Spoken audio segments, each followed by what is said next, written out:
آئیے ایک فاضل نوجوان بے حد عمدہ خطاب ہوتا ہے، دل درد میں ڈوبا ہوا خطاب، اور ظاہر ہے کہ بھئی مجھے تو بہت پسند ہے نا، اور میں سمجھتا ہوں ٹائم چونکہ بہت کم ہو گیا ہے، اس لیے کچھ کہتے ہوئے بھی کچھ بھی نہ کہتے ہوئے میں ان سے گزارش کر رہا ہوں حضرت کہ تیرے سینے میں پوشیدہ ہے راز زندگی کہہ دے، تیرے سینے میں پوشیدہ ہے راز زندگی کہہ دے، مسلمہ سے حدیث سوز و ساز زندگی کہہ دے۔ میں ادب سے گزارش کر رہا ہوں حضرت مولانا انصار احمد صاحب رامپوری، محتمم مدرسہ مصباح العلوم رامپور۔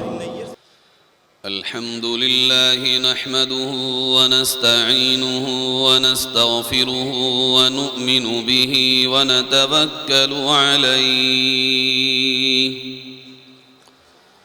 ونعوذ بالله من شرور أنفسنا ومن سيئات أعمالنا، من يهده الله فلا مضل له ومن يضلله فلا هادي له، ونشهد أن لا إله إلا الله وحده لا شريك له، ونشهد أن سيدنا وسندنا وحبيبنا وشفيعنا وإمامنا ومقتدانا ومولانا محمدًا عبده ورسوله، وبارك وسلم تسليما كثيرا كثيرا.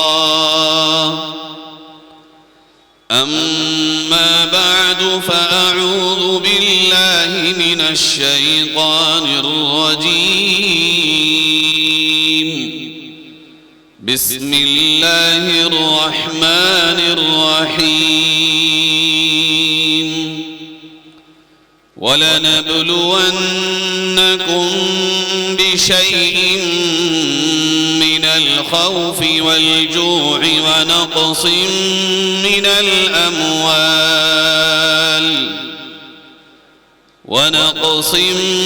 من الأموال والأنفس والثمرات، وبشر الصابرين.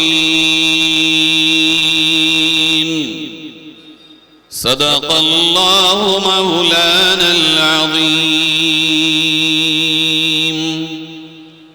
درود شریف پڑھ لیں.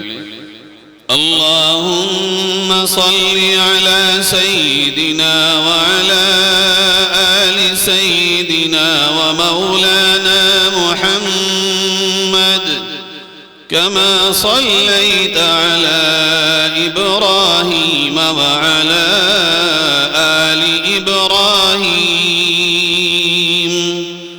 إنك حميد مجيد. اللهم بارك على محمد وعلى آل محمد كما باركت على إبراهيم وعلى آل إبراهيم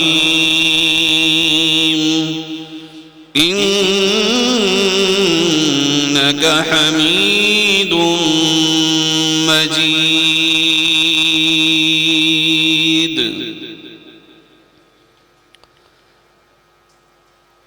انتہائی معزز علماء کرام، دینی ایمانی بھائیوں، بزرگوں، نوجوان ساتھیوں،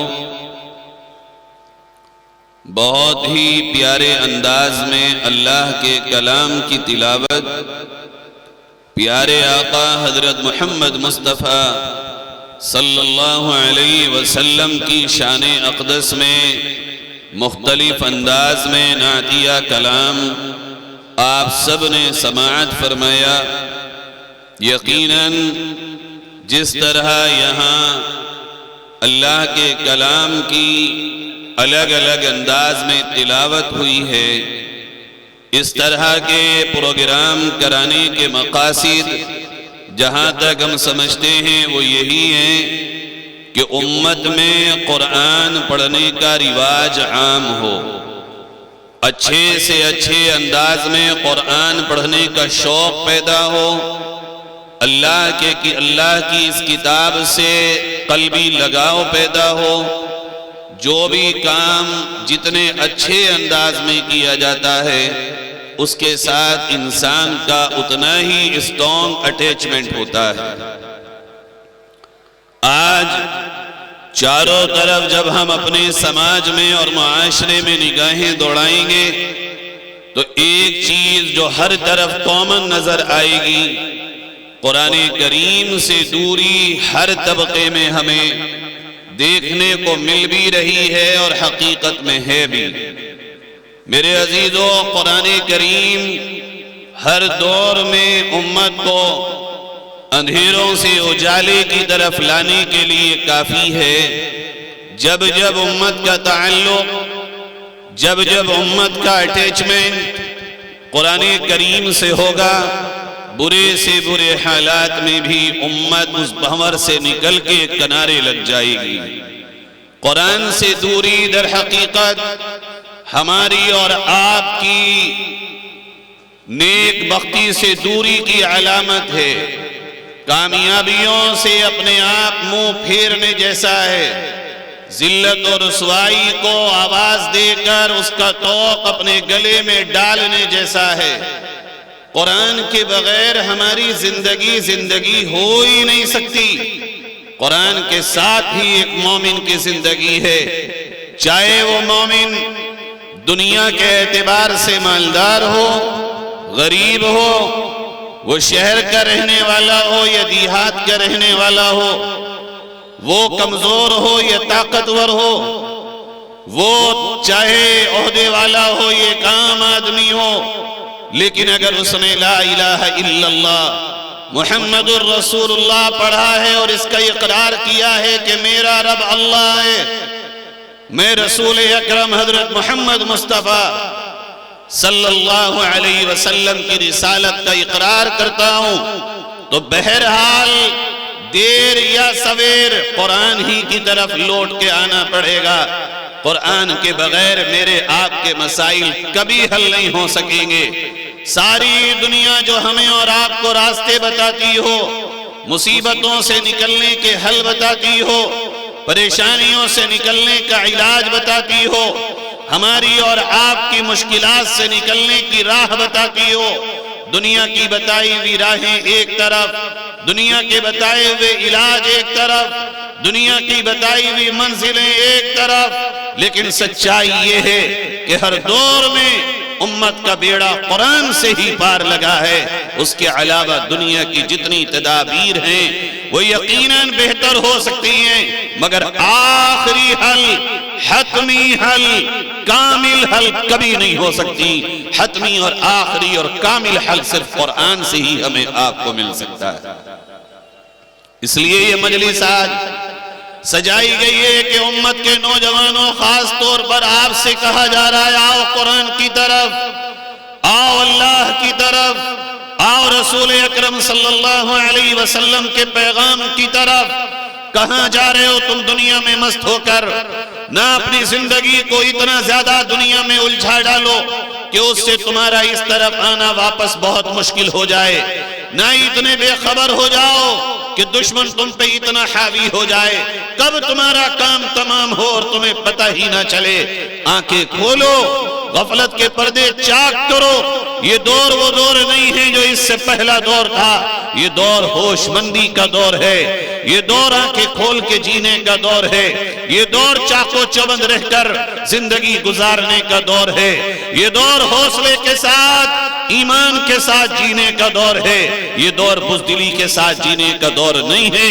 غفلت کرنے والے، کاہلی کے ساتھ رہنے والے، سستی کرنے والے، بے خبر نیند سو جانے والے، قرآن سے دوری اختیار کرنے والے، سمجھ لو کہ پھر ہماری اور آپ کی خیر ہو یہ کہنا بہت مشکل ہوگا ہم جیسے ناقص علم والے کے لیے۔ باقی رہی یہ بات کہ کیا ہوگا اور کیسے ہوگا، میرے عزیزو یہی قرآن ہمیں اور آپ کو بتائے گا کہ جب مشکلات آئیں گی تو ان مشکلات کا سامنا کرنے والے تم پہلے نہیں ہوگے۔ امتحانات اگر تمہارے اوپر آئیں گے تو ان امتحانات کی چکی میں پسنے والے تم پہلے نہیں ہو۔ اگر مصیبتوں کی گھاٹیوں سے تمہیں گزرنا پڑے گا تو ان مصیبتوں کی گھاٹیوں سے گزرنے والے تم پہلے نہیں ہو۔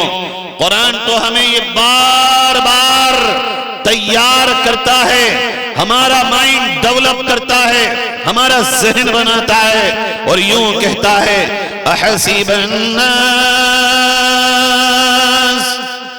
ان يتركوا ان يقولوا آمنا وهم لا يفتنون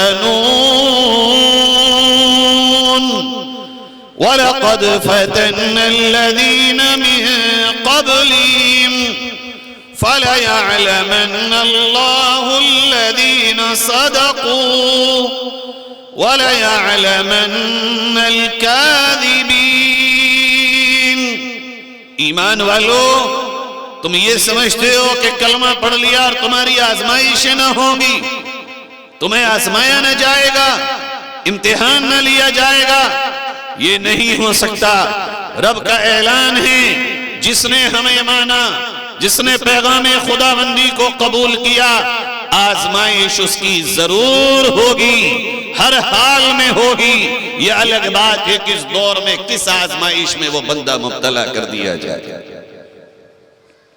کیوں ہوگی؟ اس لیے کہ اللہ نے ایمان والوں کے لیے جنت بنائی ہے، نافرمانوں کے لیے جہنم بنائیے۔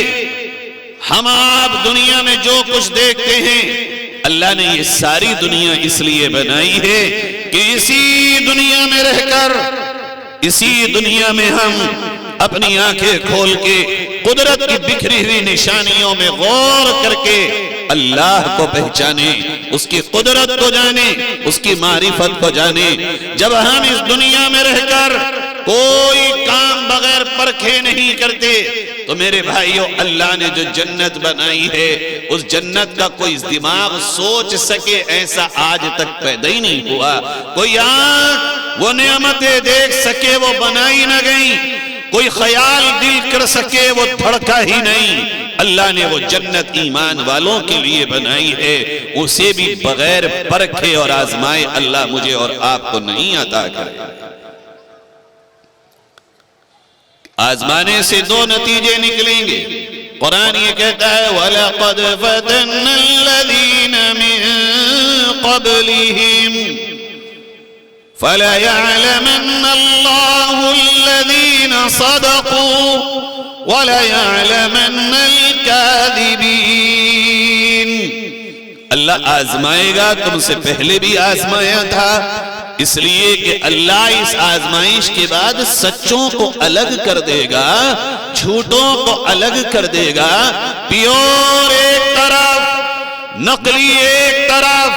جوانوں آنکھیں کھولو، یہ آزمائش کا دور ہے، چھٹائی کا دور ہے۔ روزانہ دیکھو آنکھیں کھول کر جن کا ظاہر مسلمان ہے اور دل ان کا ایمان سے خالی ہو چکا ہے، چھٹائی ہو رہی ہے، روز بروز ہو رہی ہے۔ یہ طے کرنا میرا اور آپ کا کام نہیں ہے کہ کب کیا ہوگا، یہ اللہ کے اپنے کام ہیں۔ وہ کب کون سا امتحان، کون سی چھٹائی لے آئے میرے عزیزوں، مگر ایک بات طے ہے کہ آج ہم اور آپ چھٹائی کے دور میں داخل ہو چکے ہیں۔ اور وہ چھٹائی کیسے ہوگی؟ قرآن یہ کہتا ہے وَلَنَبْلُوَنَّكُمْ بِشَيْءٍ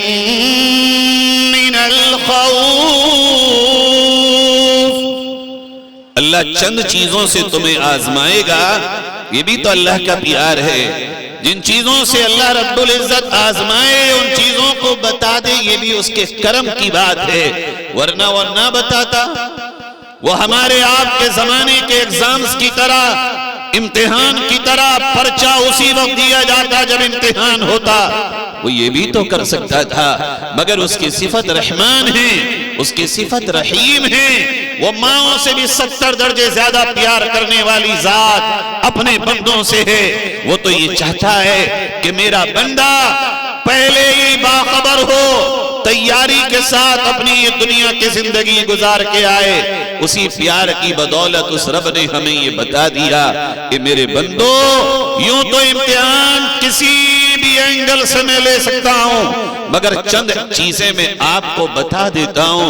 میرا رب ہمیں اور آپ کو بتا رہا ہے تاکہ وقت سے پہلے اس کی تیاری ہو اور ہم آنکھیں کھول کے پوری مستعدی کے ساتھ اس امتحان میں کامیابی حاصل کر سکیں۔ فرمایا پہلا امتحان، پہلی آزمائش، پہلا مرحلہ امتحان کا جو تم پہ گزرے گا وہ یہ کہ تمہیں خوف میں مبتلا کیا جائے۔ سوشل میڈیا پہ ایکٹیو رہنے والے جوانوں، اخبار اور ٹی وی کے دل دادا جوانوں، میری بات کو ذرا دل سے سنو، میں کچھ کہنے آیا ہوں تم سے۔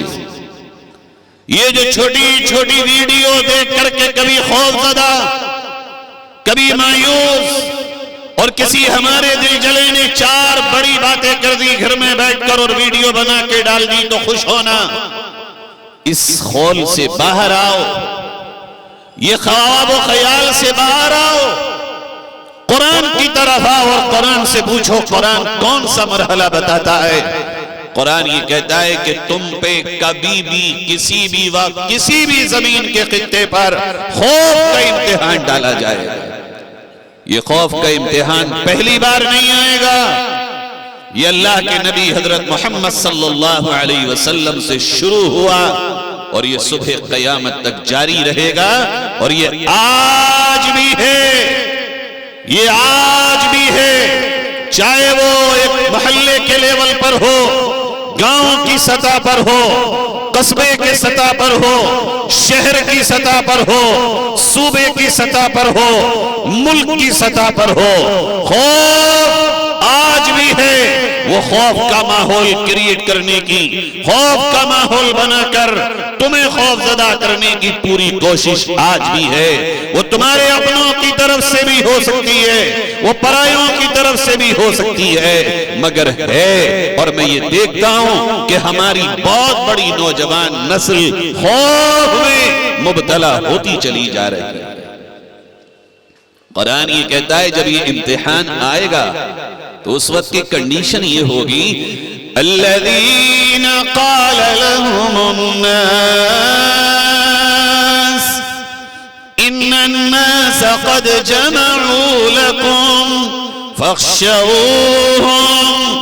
سارے زمانے کے ون مائنڈ ایک سائڈ ہوں گے، ایک طرف کھڑا ہوگا ایک ذہن، دوسری طرف کھڑا ہوگا دوسرا ذہن، اور جو ایک سائیڈر لوگ ہوں گے وہ سارے زمانے میں الگ الگ ناموں کے باوجود اکٹھے ہو کر ایک ایمان والے سے یہ کہتے ہوں گے، آؤ ہم سے ڈرو، ہمارے ساتھ چلو۔ اگر تم ہمارے ساتھ نہ چلو گے تمہارے مستقبل تباہ ہو جائیں گے، تمہارے آنے والے کل اندھیروں میں چلے جائیں گے، تمہارا وجود خطرے میں پڑ جائے گا۔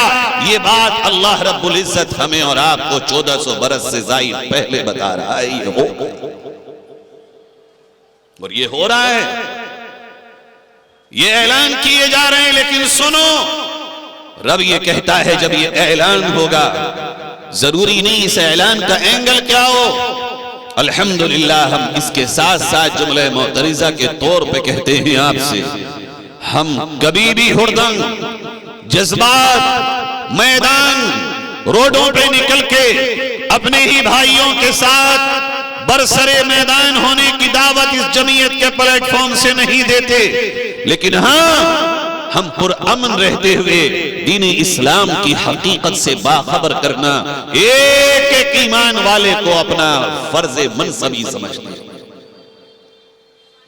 جمعیت کا روز اول سے یہی منشور، یہی منصوبہ، یہی مقاصد، یہی منازل، یہی ٹارگیٹس ہیں کہ امن کے ساتھ مسلمان اپنی پوری تعلیمات کے ساتھ جیے گا، اسلام کے مکمل شاعر کے ساتھ اس ملک میں ہم جیئیں گے اور اسی ملک میں ہمارا آخری دم نکلے گا۔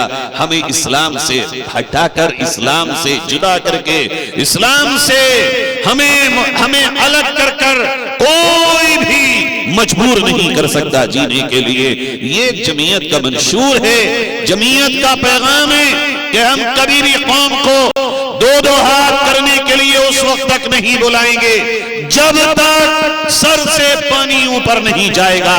ہم کبھی بھی اپنے جوانوں کو، اپنے بھائی دوسرے جوانوں کے ساتھ اس طرح ہلاکت میں ڈالنے کی دعوت ہرگز نہیں دی۔ بہرحال یہ جملے کے طور پہ میں نے اس لیے کہا، بات اب حلق سے نکل کے بہت دور تک جاتی ہے، کہیں اس اسٹیج کی بات کو دوسرے پیرائے میں نہ لیا جائے۔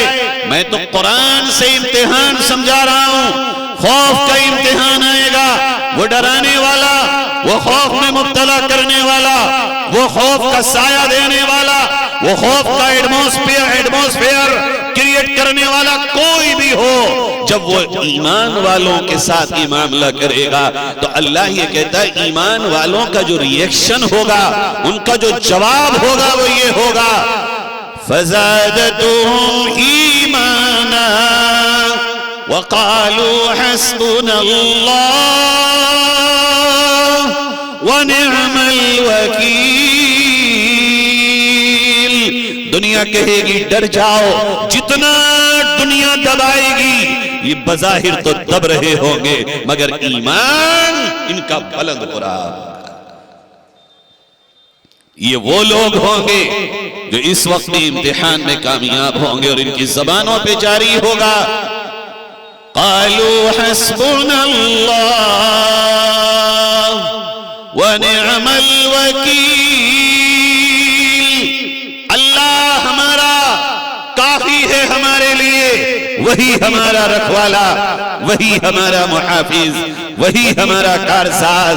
اور کیوں نہ ہو پیارو، پڑھو تو صحیح، کیوں نہ کہے ایمان والا، اسی رب نے تو ہمیں بتایا تم شان و شوقت اور قوت و طاقت سے نہ گھبرانا، جس اللہ کو تم مانتے ہو وہ اللہ اتنا طاقتور ہے کہ وہ نمرود کو ایک لنگڑے مچھر سے ہلاک کرنے کی طاقت رکھتا ہے۔ تم کون سے اللہ کو مانتے ہو؟ اسی کو؟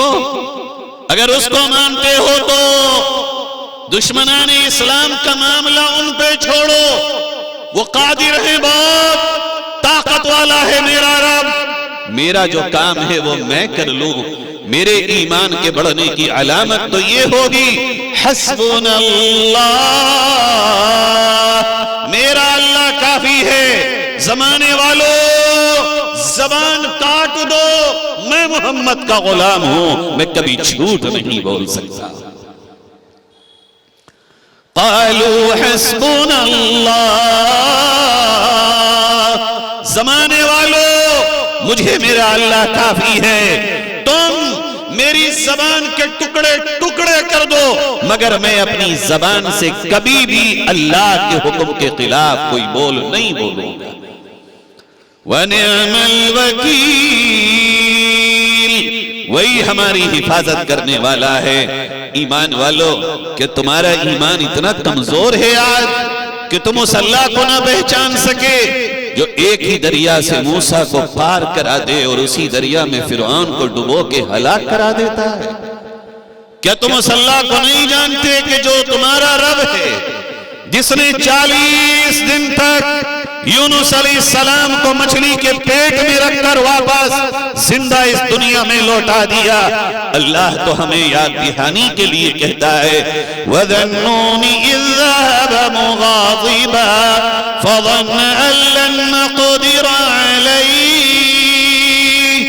فَنَادَى فِي الظُّلُمَاتِ أَن لَّا إِلَٰهَ إِلَّا أَنتَ سُبْحَانَكَ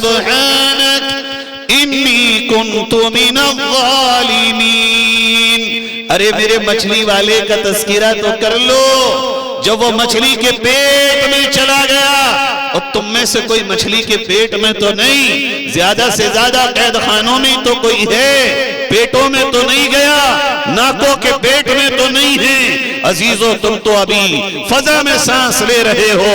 اللہ کیا کہتا ہے سنو، اللہ کہتا وہاں سے مجھے یونس نے پکارا، اور میں مفہوم کے طور پہ کہوں، علماء مجھے معاف کریں، تو گویا یونس علیہ السلام مچھلی کے پیٹ کے اندر سے کہہ رہے تھے، اے وہ رب جس کی حکومت مچھلی کے پیٹ کے باہر ہے، اندر بھی تیری ہے، تو مجھے چاہے گا یہاں سے بھی نجات عطا کر سکتا ہے۔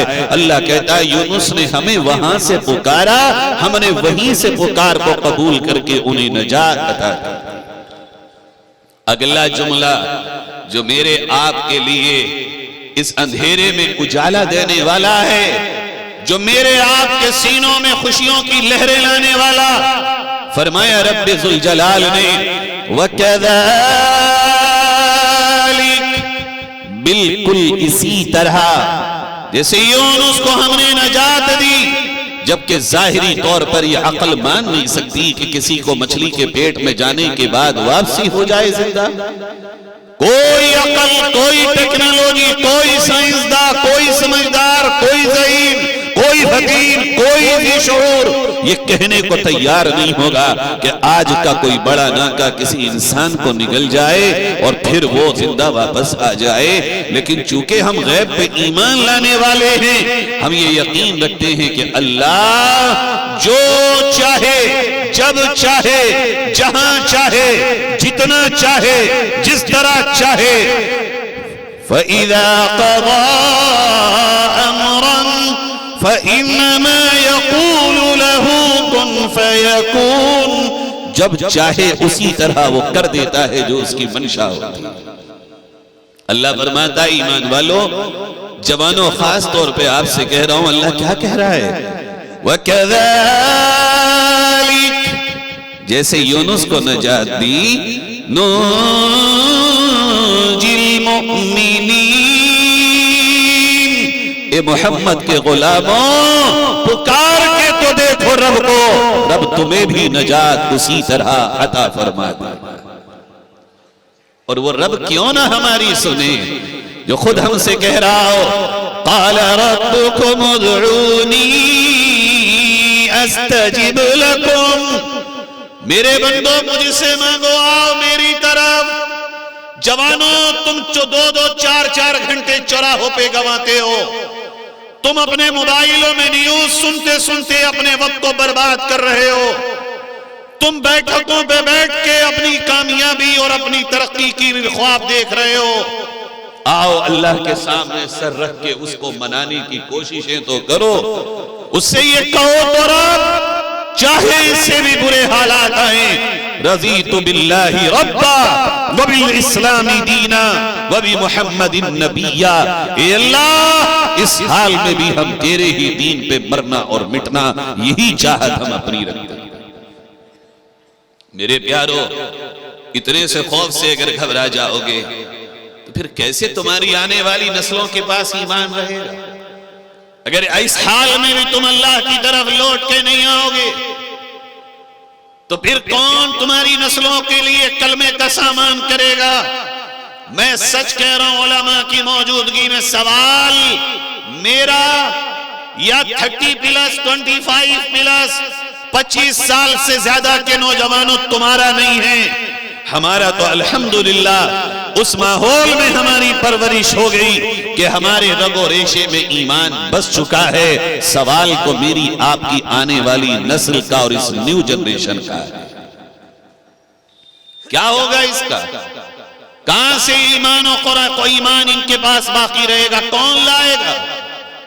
جب میں اور آپ ان بچوں کے ماں باپ ہو کر انہی کے لیے ایمان کے راستے ہموار نہیں کریں گے تو کون کرے گا؟ میرے عزیزو، دنیا تو آج پہلی بار نہیں، اس سے پہلے بھی انتظار میں تھی کہ امت مسلمہ کی نسل کے سینے سے قرآن کو اور ایمان کو نکال دیا جائے۔ آج ہمیں اور آپ کو ذہناً یہ تیار رہنا ہوگا کہ یہ امتحان بڑھ بھی سکتا ہے، کم بھی ہو سکتا ہے، کم ہوگا شکر ادا کریں گے، بڑھے گا تب بھی اللہ کے سامنے سجدے کر کر کے رو رو کر اس کو منائیں گے، مگر اپنی نسلوں کو بیٹھ کر اسی طرح سمجھائیں گے جیسے حضرت لقمان اپنے بچوں کو بیٹھ بیٹھ کے سمجھاتے تھے۔ کیا سمجھاتے تھے؟ وَإِذْ قَالَ لُقْمَانُ لِابْنِهِ وَهُوَ يَعِظُهُ يَا بُنَيَّ لَا تُشْرِكْ بِاللَّهِ ان الشرک لظلم عظیم۔ کیا میں اور آپ یہ کام کرتے ہیں؟ اللہ کہتا ہے لقمان اپنے بچوں کو بٹھال کر کہہ رہے ہیں بیٹو میری نصیحتوں کو دل کی تختیوں پہ لکھ لو، تم کچھ بھی کرنا مگر چند باتیں میں تمہیں سمجھا رہا ہوں وہ کبھی نہ کرنا۔ ابا جان کیا کہ میرے بچوں اللہ کے ساتھ شرک نہ کرنا، اس لیے کہ شرک سے بڑا اس کائنات میں پاپ کوئی نہیں۔ میں آپ سے پوچھ رہا ہوں، اتنا بڑا مجمع یہاں بیٹھا ہے، تاریخی شہر میں، علماء کے شہر میں، اکابر کے شہر میں، جوانوں تم سے پوچھنے آیا ہوں، ایک بھی غیر ایمان والا اگر تم سے پوچھ لے شرک بتا دو، توحید سمجھا دو، ہمیں اللہ کی معرفت بتا دو، آپ میں سے ہر 100 میں 99 وہ ہوں گے جن کی گردن جھک جائے گی اور بتا نہیں۔ ایک بات مانو، ہمارا اور آپ کا رخ صرف ظاہر پر ہے۔ اگر میں آپ سے کہوں چلو نعرے لگانے تو تمہارا مزاج، چیئرمین صاحب معاف کرنا آپ کو نہیں کہہ رہا ہوں، لیکن تمہارا مزاج اس امت کے ان سیاستدانوں نے برباد کر دیا ہے کہ جنہوں نے نہ تمہیں اس دنیا کا چھوڑا ہے نہ آخرت کا چھوڑا۔ تمہیں انہوں نے کچھ اور ہی خواب دکھائے ہیں، یہ تو بڑے نیک آدمی ہیں، علماء کی خدمت کر رہے ہیں، مگر میرے پیارو ایک طرف جہاں ہمارا سامنے مد مقابل ہے ان کا جوان پڑھ رہا ہو، سمجھ رہا ہو، وہ علی الاعلان بیٹھا ہوا ہمارے اور آپ کے مذہب پہ حملے کر رہا ہو، جواب سوال اگر علم والا ہو تو جواب علم والا ہو تب بات بنے گی، جواب علم والے سوال کا جواب کبھی غصہ اور جذبات نہیں ہوا کرتا۔ میں آپ سے پوچھنے آیا ہوں مئو کے پیارے جوانوں، کیا آپ نے کبھی پڑھا کہ میرے نبی صلی اللہ علیہ وسلم کی 11 شادیوں کے پیچھے وجوہات کیا ہیں؟ کیا آپ نے کبھی پڑھا کہ شرک و بدعات کیا ہے؟ ہاں میرا باپ چونکہ صحیح العقیدہ تھا، میں بھی صحیح العقیدہ ہوں، مگر پتہ کس کو ہے، پڑھتا کون ہے، مطالعہ کون کر رہا ہے؟ ہم تو آپ سے یہ کہنے آئے ہیں پیارو، آپ کے بھائی ہونے کی حیثیت سے اردو بھی پڑھو، مگر اردو کے ساتھ ساتھ اس وقت مضبوط ہندی پڑھو، مضبوط سنسکرت پڑھو، تاکہ جس طرح سے سوال آیا ہے اسلام پر اسی طرح سے آپ میں سے ہر ایک جوان مثبت پہلو پر اور اس انداز میں جواب دے کہ سامنے والا آپ کا قائل ہو جائے۔ ہماری چاہت اور جمعیت کی چاہت یہ، کیا بنیں گے آپ میں سے کچھ جوان ایسے؟ کریں گے یہ کام انشاءاللہ؟ نبی صلی اللہ علیہ وسلم کے سچے غلاموں، لڑنا حل نہیں ہے، اپنا بنانا حل ہے۔ ہم تو یہ چاہتے ہیں کہ شرک سمجھا جائے، ایک معبود، ایک مالک، ایک اللہ، ایک پروردگار، ایک جہان کے چلانے والے کو سمجھا جائے، مگر تم سمجھو پھر زمانے کو سمجھاؤ، اور یہ ممکن ہو سکتا ہے، ناممکن کبھی نہیں ہو سکتا۔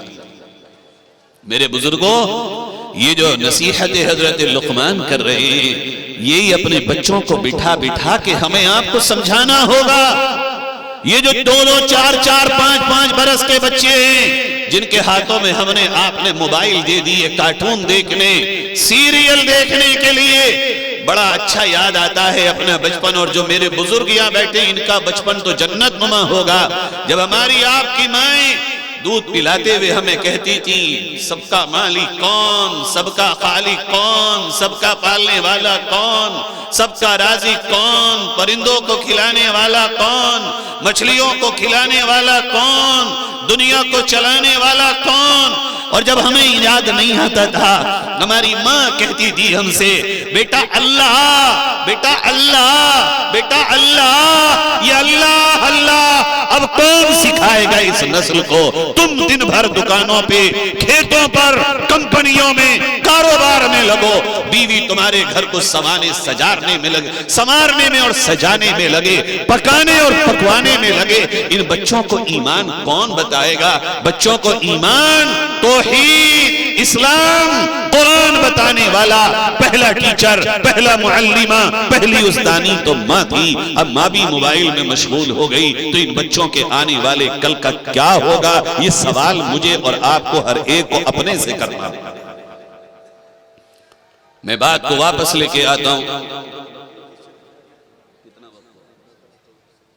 کتنا وقت؟ 10 منٹ میں میں بات کو سمیٹ رہا ہوں۔ یہ حضرت لقمان کی وصیتیں 21ویں پارے میں سورہ لقمان میں رکوع نمبر 11 میں آیت نمبر 12 پہ درج ہیں، پڑھو انہیں اور پھر سمجھو کہ ایک باپ ہونے کی حیثیت سے یہ مت سمجھنا کہ ہمارے جو باپ بزرگ ہیں وہ جن کے بچے 2-4 برس کے ہیں، وہی سمجھو کہ ہمیں اپنے بچوں کے ساتھ اس وقت کیسے معاملہ کرنا ہے۔ بات کو پیچھے لے کے آتا ہوں جہاں سے شروع کیا۔ خوف کا ماحول ہوگا اور وہ ہو چکا ہے، آ چکا ہے۔ اس میں کامیاب ہونے والے، ان کا ایمان بڑھتا چلا جائے گا، ان کے ایمان میں اضافہ ہوتا چلا جائے گا۔ اور ایمان میں اضافے کی علامت یہ ہوگی، اگر وہ 3 وقت کی نماز پڑھنے والا تھا 5 وقت کی نماز پڑھنے والا بنے گا۔ اگر وہ قرآن سے دور تھا صبح و شام قرآن کی تلاوت کرنے والا بن جائے گا۔ اگر وہ اس کی آنکھیں اللہ کے سامنے رونے سے خشک ہو چکی تھی، اس کی آنکھیں بہنا شروع ہو جائیں گی۔ اگر وہ دوسروں کے ساتھ زیادتی کا معاملہ کرتا تھا، وہ حقوق دینے والا بن جائے گا۔ اگر اب تک وہ حرام کمانے والا تھا، وہ حلال کی طرف آ جائے گا۔ چونکہ ایمان بڑھنے کا مطلب یہ ہے کہ وہ اعمال صالحہ کی طرف کو دوڑتا ہوا چلا آئے، اس کے قدم اللہ کے احکام پر، نبی کی فرما برداری کی طرف چلتے چلے جائیں۔ یہ ایمان کے اضافے کا مطلب ہے۔ اس کو جیسے جیسے ایمان بڑھے گا دنیا سے بے رغبتی ہوگی، وہ اچھی زندگی جینے سے زیادہ اچھی موت کی پرواہ کرے گا۔ اس کو یہ فکر کم ہوگی کہ میری زندگی کیسی ہو، وہ تو یوں کہے گا زندگی 2 دن کی ہو یا کہ ہو 100 سال کی، گزر جائے گی، کاندھے پہ ہو کملی یا کہ ہو شال، گزر جائے گی۔ گر امیروں کی باقبال گزر جائے گی تو غریبوں کی بھی بہرحال گزر جائے گی، مگر جو آخری وقت ہے وہ میرا وہ ہو کہ جو میں اللہ کو میرا جانا پسند آ جائے۔ ایک ایمان والا جب اپنے ایمان کی طاقت محسوس کرتا ہے تو جو ایمان میں قوت پیدا ہوتی ہے اسی طرح وہ اپنی موت کی فکر میں زیادہ سے زیادہ لگتا چلا جاتا ہے۔ وَلَنَبْلُوَنَّكُمْ بِشَيْءٍ مِّنَ الْخَوْفِ وَالْجُوعِ، اور اللہ آزمائے گا تمہیں بھوک سے، جیسے آج ہم آزما لیے گئے۔ ٹرین 7 گھنٹے لیٹ ہو گئی، ٹرین کا کھانا نہیں کھاتے، یہ بھی آزمائش ہے۔ کبھی بھی کوئی بھی بھوک سے آزمایا جائے گا۔ میرے پیارو، آج آدمی اپنی زندگی اچھے کھانے کھا کے انہیں ہضم کیسے کرے اس کے لیے گزار رہا ہے۔ اچھے کھانے پکائے اور پھر ان کا ہاضمہ کیسے ہو؟ وہ نبی کے پیر جمعرات کے روزے کون رکھے گا؟ کس کو بتائیں؟ مئو والوں یہ بتا دو۔ یہ مہینے کے ایام 20 کے روزے ہم کس سے کہیں رکھنے؟ ہم اور آپ رکھیں گے یا کوئی اور رکھے گا؟ میرے عزیزوں، صرف کھانا ہی کھانا، صرف یہ اچھے پکوان ہی ہماری زندگی نہیں ہے۔ کبھی کبھی روزے رکھ کے غربت کا احساس کرنا اور اللہ کی طرف قربت کے لیے چلے آنا، یہ بھی ہماری آپ کی زندگی ہے۔ لیکن اس کے علاوہ بھی بھوک سے امتحان ہو سکتا ہے، آ سکتا ہے وہ وقت، اس کے لیے بھی تیار رہنا ہوگا۔ اور اچانک تیاری جو لوگ نہیں کرتے ہیں ان پہ جب امتحان آ جائے تو وہ بالکل اسی طرح میں اشارے میں کہہ رہا ہوں کہ اللہ نے کہا تھا کہ نہر آئے گی، امتحان ہوگا، لیکن اس سے جو پیئیں گے صرف ایک چلو پانی پیئیں گے، ایک سے زیادہ اگر پی لیا تو اسی میں رہ جائیں گے۔ اللہ کہتا ہے جب نہر آئی، امتحان آیا، چونکہ بہت بڑی تعداد پہلے سے تیار نہ کی، جیسے ہی نہر میں گرے فَشَرِبُوا مِنْهُ إِلَّا قَلِيلًا مِّنْهُمْ، زیادہ تر لوگوں نے لپو لپ پانی پیا، بہت تھوڑے سے تھے جنہوں نے ایک گھونٹ پیا اور امتحان میں کامیاب ہو گئے۔ یہ امتحان بھی آئے گا میرے پیارو، یہ امتحان بھی چل رہا ہے۔ ایک منٹ میں اس پہ بات کہتا ہوں کیسے چل رہا ہے۔ پہلے بڑا اچھا زمانہ تھا، بڑا اچھا دور تھا، پرانے کوئی رویا جو رویا، مہمان نوازی بڑی آسانی سے ہو جاتی تھی۔ کوئی آیا، رات میں آیا، انڈے بنا دو، صبح میں اڑد کی دال کی کھچڑی بنا دو، ایک وقت میں مرغا بنا لو۔ کبھی بھی بچپن میں ایک دسترخوان پہ 10 طرح کے سالن نہیں دیکھے ہم نے۔ بھئی جیب سے چل، اصول یہ ہے کہ تو اپنی جیب کے لحاظ سے مہمان نوازی کر، مہمان کو دیکھ کے مہمان نوازی نہ کر، ورنہ تو زندگی بھر قرضوں سے نہیں نکل پائے۔ یہ جو پیٹ کے مسئلوں نے ہمیں آپ کو جکڑ لیا، یہ بھی اللہ کی طرف سے امتحان ہے۔ ہر کھانے کے معاملے میں جہاں جہاں پریشان ہو، غور کر لو میرے پیارو، ہم امتحان میں مبتلا ہیں۔ تیسرا امتحان آئے گا وَنَقْسٍ مِّنَ الْأَمْوَالِ، مالوں کو کم کر کے، مال کبھی گھٹا کے اللہ آزمائے گا، کبھی چھنوا کے آزمائے گا، کبھی چوری ہوگی تو یہ بھی آزمائش ہوگی، کبھی مکان گرے گا تو یہ بھی آزمائش ہوگی۔ وَالْأَنفُسِ، جان لے کے بھی آزمائے گا اللہ، کبھی باپ سے بیٹوں کے لیے، کبھی بیٹوں سے باپ کے لیے، کبھی شوہر سے بیوی، کبھی بیوی سے شوہر، یہ بھی آزمائش ہوگی، کبھی ایز اے کمیونٹی یہ بھی آزمائش ہوگی۔ وَالثَّمَرَاتِ، اللہ کھیتیوں میں، باغات میں، پھل میں، یہ جو ہمارے ثمرات ہیں، یہ باغات ہیں آم کے، لیچی کے، انار کے، سنترے کے، یا گیہوں یا گنا، یہ جو فصلیں ہیں، کبھی کھڑی کھڑی اچھی ہری بھری فصل ختم ہو جائے گی، اللہ اس سے بھی آزمائے گا۔ ان تمام آزمائشوں کے وقت میں جو ایمان والا صبر سے کام لے گا، ہمت سے کام لے گا، جم کے کھڑا ہوگا، اور وہ یہ کہے گا ابھی زندگی باقی ہے، ہمت میں ہار نہیں سکتا، آگے بڑھوں گا، پھر محنت کروں گا، پھر کوشش کروں گا۔ یہ والا صبر بتانے آیا ہوں، صبر یہ والا بتانے نہیں آیا میں کہ صبر علی الطاعہ، صبر علی المعصیہ، صبر علی المصیبہ، یہ تو سب سن چکے ہو۔ صبر یہ بھی ہے، شیخ الاسلام حضرت مفتی تقی صاحب کہتے ہیں اگر کوئی تمہیں مار دے تو تم اس سے جھگڑا مت کرو، مگر جس ملک میں رہتے ہو اس ملک کے قانون کے طریقے پر اس کا تعاقب کرو، اس کا پیچھا کرو، اس سے بدلہ لو قانون کے طریقے پر۔ صبر یہ نہیں ہے کہ پٹ کر کے بیٹھ جاؤ۔ ہاں ہم نہیں آئیں گے، لیکن جو اللہ نے ہمیں مراعات دی ہو، جو اللہ نے ہمیں راستہ دیا ہو، اس راستے پہ چل کر ہمت کے ساتھ، حوصلے کے ساتھ کھڑے رہنا۔ اب وہ چاہے ان 5 امتحانات میں سے کوئی بھی آ گیا ہو، اس پر اگر یہ صبر کریں گے چاروں طرح کا، اللہ فرماتا ہے وَبَشِّرِ الصَّابِرِينَ،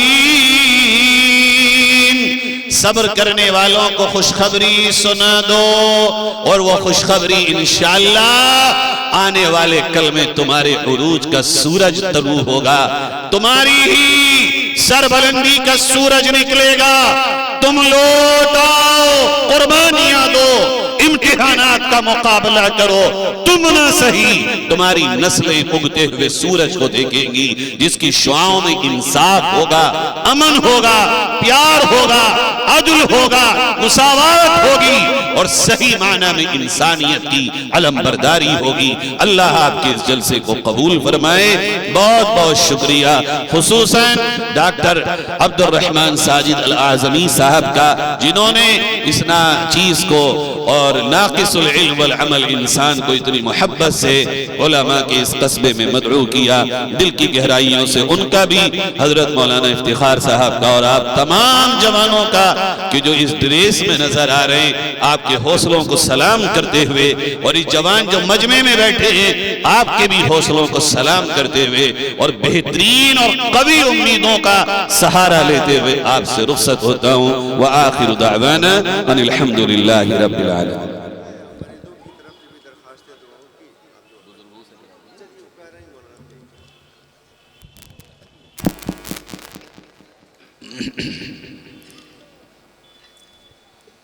اللهم لك الحمد كله ولك الشكر كله ولك الثناء كله ولك الكبرياء كله. اللهم لك الحمد على ما قضيت ولك الشكر على ما أعطيت. اللهم صل على سيدنا محمد وعلى آل سيدنا محمد وبارك وسلم كما تحب وترضى عدد ما تحب وترضى. لا إله إلا أنت سبحانك إنا كنا من الظالمين. ربنا ظلمنا أنفسنا وإن لم تغفر لنا وترحمنا لنكونن من الخاسرين. ربنا اغفر لنا ذنوبنا وكفر عنا سيئاتنا وتوفنا مع الأبرار. ربنا وآتنا ما وعدتنا على رسلك ولا تخزنا يوم القيامة إنك لا تخلف الميعاد. ربنا آتنا في الدنيا حسنة وفي الآخرة حسنة وقنا عذاب النار وقنا عذاب القبر وقنا عذاب الحشر وقنا من فتنة الدجال وقنا من فتنة المحيا والممات وقنا من المأثم ومن المغرم. ربنا ولا تحملنا ما لا طاقة لنا به واعف عنا واغفر لنا وارحمنا أنت مولانا فانصرنا على القوم الكافرين. اے اللہ ہم گواہی دیتے ہیں تیرے سوا کوئی ہمارا معبود نہیں. اے اللہ ہم گواہی دیتے ہیں تیرے پاک نبی حضرت محمد مصطفیٰ صلی اللہ علیہ وسلم تیرے سچے رسول اور برحق پیغمبر ہیں. اے اللہ ہم اقرار کرتے ہیں تیرے بندے ہیں مگر سر سے پیر تک گناہوں سے گندے ہو چکے ہیں. اللہ کوئی دن ایسا نہیں گزرا جس میں گناہ نہ ہوا ہو، کوئی رات ایسی نہیں گزری جس میں کوئی تیری نافرمانی نہ ہوئی ہو. اے اللہ گناہ اتنے زیادہ ہیں کہ شمار کرنا چاہیں تو شمار نہیں کر سکتے. نیکیاں اتنی کم ہیں کہ اپنی انگلیوں کے پورووں پہ گن سکتے ہیں. پیارے اللہ اس رات میں جو کہ جمعہ کی رات ہے، رات کے اس حصے میں جب دنیا کے سارے بادشاہوں کے دروازے بند ہو گئے ہیں مگر تیرا دربار ابھی بھی کھلا ہے. اتنا بڑا مجمع جس میں سفید بال والے بھی ہیں، معصوم بچے بھی ہیں. اللہ ہم سب تیرے سامنے بھکاریوں والے ہاتھ پھیلا کر، فقیروں والے ہاتھ پھیلا کر، سائل والے ہاتھ پھیلا کر بھیک مانگتے ہیں. ہم سب کے گناہوں کو معاف فرما دے. اے اللہ ہم سب کی مغفرت فرما دے. اللہ ہم سب کے گناہ میں سب کو گناہوں سے پاک اور صاف فرما دے. اے اللہ اگر تو معاف کر دے گا تب بھی تجھ سے پوچھنے والا کوئی نہیں. اللہ اگر تو معاف نہیں کرے گا تب بھی تجھ سے سوال کرنے والا کوئی نہیں. اللہ اگر معاف کر دے گا ہمارا کام بن جائے گا. اے اللہ اگر تو نے معاف نہ کیا یقیناً ہم جہنم کا ایندھن بن جائیں گے. اے پیارے اللہ اگر جہنم میں گئے ہماری رسوائی اور ہلاکت ہوگی. اے اللہ ہم سے تو دنیا کی آگ کے چھالے کی جلن بھی برداشت نہیں ہوتی. اے اللہ ہم تو اس چھالے کی جلن سے ہی رات بھر بے چین ہو جاتے ہیں، جہنم کی آگ تو دنیا سے بھی 70 گنا بھیانک آگ ہے۔ اے اللہ ہم سب بھیک مانگتے ہیں ہمارے جسموں پر، ہمارے والدین کے جسموں پر، ہمارے اہل و عیال کے جسموں پر، اے اللہ جہنم کی آگ کو حرام فرما دے۔ اللہ امت کے ایک ایک فرد کے جسم پر جہنم کی آگ کو حرام فرما دے۔ اے ہمارے پیارے اللہ، آج ہم سب تیرے قرآن کی عظمت میں یہاں آئے ہیں، تیرے قرآن کی نسبت میں یہاں آئے ہیں۔ اللہ تجھ سے بھیک مانگتے ہیں اس قرآن کو قیامت کے دن ہمارا سفارشی بنا دینا۔ اے اللہ قرآن کو قبر میں ہمارا مونس اور دوست بنا دینا۔ اے اللہ قرآن سے ہمیں دنیا میں بھی عزت عطا فرما، آخرت میں بھی عزت عطا فرما۔ اللہ ان لوگوں میں نہ بنا جو قرآن کی بے حرمتی کر کے اور اس سے غفلت برت کے ذلیل و خوار ہو جاتے ہیں۔ اے ہمارے پیارے اللہ، اے رحیم اور کریم اللہ، اس وقت ساری امت تیرے حبیب کی بے چین، اے اللہ بے چین ہے، مضطرب ہے، ہر طرف سے دشمن حملہ آور ہے۔ اے رب کریم، ایسے دکھ اور ایسے زخم ہیں کہ کہیں تیرے حبیب کی امت کے جوانوں کو زندہ جلایا جا رہا ہے، کہیں تیرے حبیب کی امت کی بہنوں کی عصمت تار تار ہو رہی ہے۔ اے اللہ ہمارا تیرے سوا کوئی نہیں ہے، ہم نے تیرے سوا کسی کو رب نہیں مانا۔ پیارے اللہ ہماری مدد فرما، ہماری مدد فرما، پوری امت کی مدد فرما۔ اللہ امت لاوارث ہو گئی ہے، اللہ اس امت پہ رحم کی نظر فرما، نصرت کی چادر تان دے ساری دنیا میں۔ اے اللہ تیرے حبیب کی امت لاوارث ہو جیسی ہے، ہر طرف سے جو چاہتا ہے حملہ آور ہو جاتا ہے۔ اے ہمارے پیارے اللہ خصوصاً اس وقت اس وطن عزیز میں تجھ سے بھیک مانگتے ہیں، اہل ایمان کے جان، مال، عزت، آبرو اور سب سے بڑھ کر ایمان کی حفاظت فرما۔ اے ہمارے اللہ، اے ہمارے اللہ، ہم شرمندہ ہیں تیرے آگے رب۔ دنیا ہم سے سوال کر رہی ہے لاؤ اپنے رب کو لاؤ، اب تو ہم نے تمہارے رب کو گالیاں بھی دے دی، اب تو ہم نے تمہارے نبی کو یہ بھی کہہ دیا۔ اللہ وہی مشرکین مکہ والا سوال آیا ہے، لاؤ عذاب کہاں ہے تمہارا، لاؤ تمہارے رب کی طاقت کہاں ہے۔ اللہ ہم اقرار کرتے ہیں ہم تو کمزور ہیں، نہ ہم جواب دے سکے نہ دفاع کر سکے۔ اے اللہ مگر تیری طاقت کہیں نہیں گئی، تو وہی رب ہے جو پہلے تھا وہی رہے گا ہمیشہ تک۔ اللہ ہماری کمزوری کے حال پہ رحم فرما دے، اے اللہ کرم فرما دے۔ اے پیارے اللہ ایمان کی ہوائیں اس ملک کے کونے کونے میں چلا دے۔ اے اللہ کل تک ہم بڑی آسانی سے زندگی جی لیتے تھے، مگر اللہ آپ ہی کی کوئی نہ کوئی خاص حکمت ہوگی جو ہم امتحان میں ڈال دیے گئے ہیں، مگر اللہ اقرار کرتے ہیں ہم امتحان کے قابل نہیں ہیں، ہم امتحان کے قابل نہیں ہیں۔ اللہ بہت کمزور عمل، کمزور ایمان، کمزور جسم و جثہ و جان ہے۔ اللہ جو امتحان آیا ہے جلد اس کو پورا فرما دیجئے، اللہ اس کو آسان بنا دیجئے۔ اللہ بڑا ڈر لگتا ہے آنے والی نسلوں کے لیے، جس طرح ایمان سے محروم ہماری بہن بچیاں بھائی ہو رہے ہیں، اللہ یہ آگ ہمارے گھر تک نہ آ جائے۔ اے اللہ ہمارے دل کانپ رہے ہیں، کس سے کہیں آپ کے سوا ربا، اے اللہ کس سے کہیں۔ بدر میں بھی تو آپ کے حبیب نے اپنی افرادی کمزوری ہونے کے باعث آپ ہی کو پکارا تھا اور آپ نے مدد کو نازل فرمایا تھا۔ اللہ آج ہم سب مدد کے محتاج ہیں، ہمارے تمام بہن بھائیوں کی حفاظت فرما۔ اے اللہ خاص طور پر اس اسٹیج پہ سفید داڑھی والے بیٹھے ہیں جنہوں نے پوری زندگی تیرے دین کی خدمت میں لگا دی۔ اللہ یہ معصوم بچے بیٹھے ہیں، ان کے واسطے سے بھیک مانگتا ہوں، اس امت کے یہاں بیٹھے جوانوں کی جوانی کو قبول فرما۔ اللہ میرے اپنے حبیب کی امت کے جوانوں کو قبول فرما۔ اللہ دشمن کا جوان جاگ چکا ہے، میرے جوان کو بھی جگا دے میرے رب، میرے جوان کے ایمان کو بھی جذبات عطا فرما میرے رب۔ اے ہمارے اللہ، یہی جوان اب اپنی بہنوں کے پیچھے جا رہا ہے، کس سے کہے؟ اے اللہ اس جوان کو تھام لے رب کریم، ان کی اصلاح کے غیب سے انتظامات فرما دے اللہ، ان کو حبیب کی امت کا جانباز جیالہ بنا دے اے اللہ، دین پہ مرنے مٹنے والا بنا دے اللہ۔ کسی بھی قوم کا جوان سب سے خوبصورت سرمایہ ہوتا ہے اللہ، ہمارا یہ سرمایہ لوٹا جا رہا ہے، ہماری ہی غفلت کی بنیاد پہ، ہماری ہی کوتاہیوں کی بنیاد پہ ہمارا یہ سرمایہ لوٹا جا رہا ہے۔